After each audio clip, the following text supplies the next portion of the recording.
Hello friend, ரவிமவி kitchen.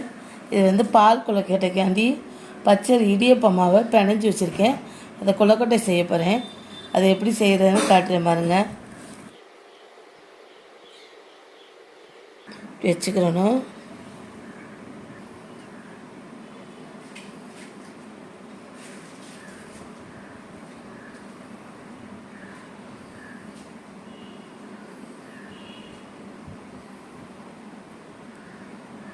பால் கொழுக்கட்டைக்கு இதில் கொஞ்சம் இடியப்ப மாவு போட்டு கலக்கிக்கிடுவோம்.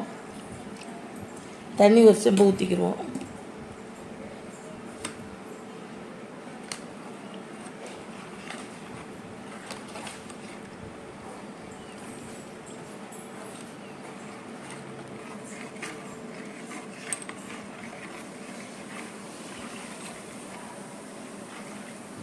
கலக்கிட்டு பாருங்க.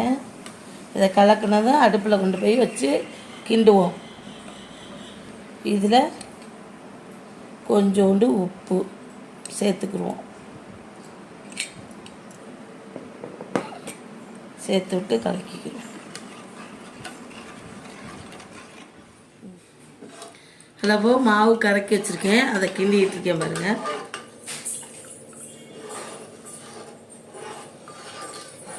விடாமல் கிண்டிகிட்டே இருக்கணும்.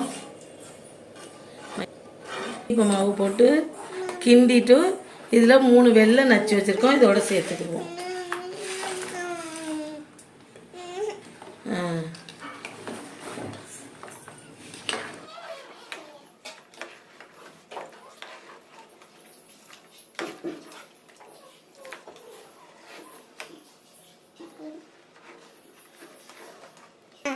இந்த வெல்லம் போட்டு கிண்டி விட்டுட்டு இருக்கேன் பால் கொழுக்கட்டைக்கு.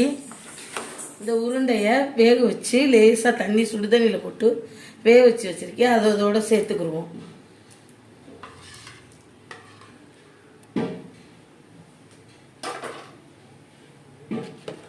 சேர்த்து கிண்டுவோம். நெய் ஊற்றிக்கிறோம். இதுக்கு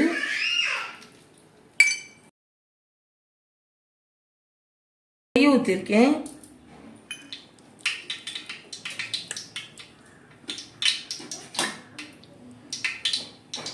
நெய் ஊற்றுனதும் இதில் முந்திரி பருப்பு, திராட்சை பழம், ஏலக்காய் எல்லாம் போட்டு நெய்யிலே வறுத்து எடுத்துக்கிடுவோம்.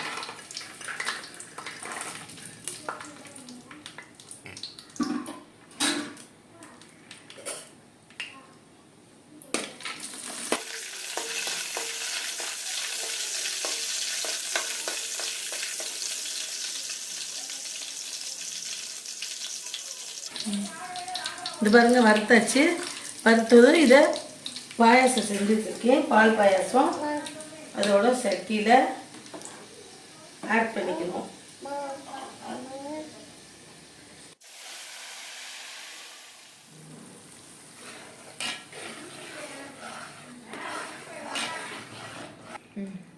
இங்கே பாருங்கள், தேங்காய் பால். இந்த தேங்காய் பால் கொழுக்கட்டை, பால் கொழுக்கட்டை போட்டு இதோடு சேர்த்து கிண்டிக்கணும்.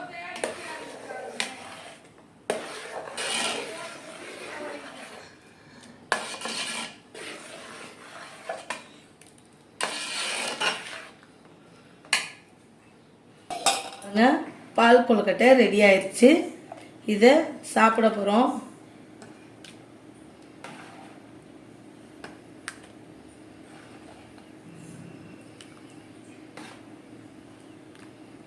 நேரம் வந்தால் செஞ்சு கொடுத்தா சூப்பராக இருக்கும். சாப்பிடுங்க. ஸ்கூல் போயிட்டு வந்து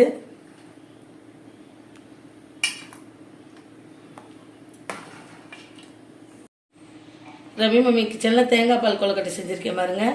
எவ்வளோ டேஸ்ட்டாக இருக்குது. ஸ்கூல் விட்டு வந்ததும் பிள்ளைகளுக்கு செஞ்சு கொடுத்தா ரொம்ப பிடிக்கும். ரவிமவி கிச்சன் லைக் பண்ணுங்கள், ஷேர் பண்ணுங்கள், கமெண்ட் பண்ணுங்கள், பெல் பட்டனை மறக்காமல் அடிச்சிருங்க.